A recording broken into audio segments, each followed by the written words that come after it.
Halo, selamat pagi. Saya Autar Singh. Nombor handphone saya 0178722230.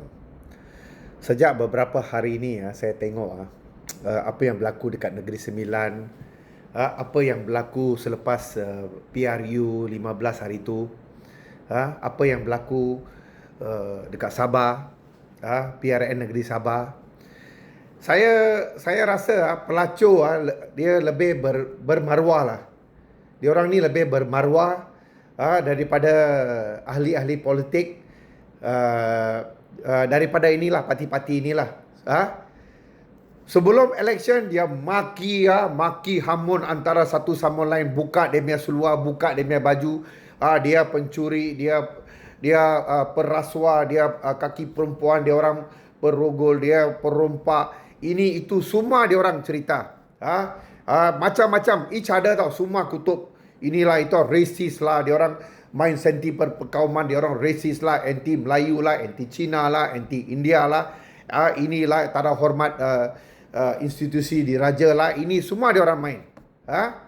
So bila tiba masa-masa tertentu seperti PRU 15, dia orang boleh kahwin, jual nama Agong, cakap Agong juga suruh Tuanku Agong suruh orang berkahwin. Kamu gaduh-gaduh macam tu. Sama juga apa yang berlaku dekat Negeri Sembilan. Tengok. So apa yang berlaku dekat Sabah. Semua macam tara malu tau. What is happening to this country punya politik tau. Sorry lah, saya terpaksa guna tadi itu perkataan. Pelacur tu lebih bermaruah daripada ahli-ahli politik yang macam ni lah. Lompat sini, lompat sana, lompat sini, lompat sana. Sedih tau. Sekarang macam dekat Selangor. Dulu punya Pakatan Rakyat punya Menteri Besar gaduh sama ini, sekarang dia punya budak sendiri, Menteri Besar Pakatan sekarang. Apa ini tau? Keluar daripada parti ni, masuk parti sana. Keluar daripada parti sana, masuk parti sini. Keluar daripada parti ni, masuk parti sana. Apalah orang ni semua, saya tak faham lah. Very sad lah.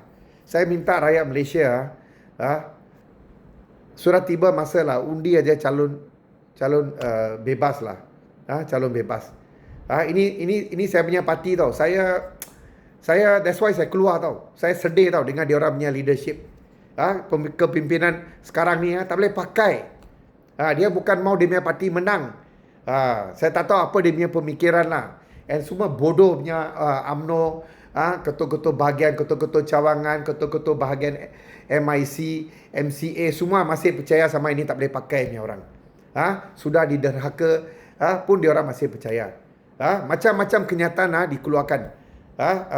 Tindakan-tindakan dia orang, tapi masih ini bodoh punya MIC, MCA masih mau ikut sama ini orang. Ini bodoh punya dia punya pemimpin itu, Wak Zahid. Very sad lah saya. Thank you.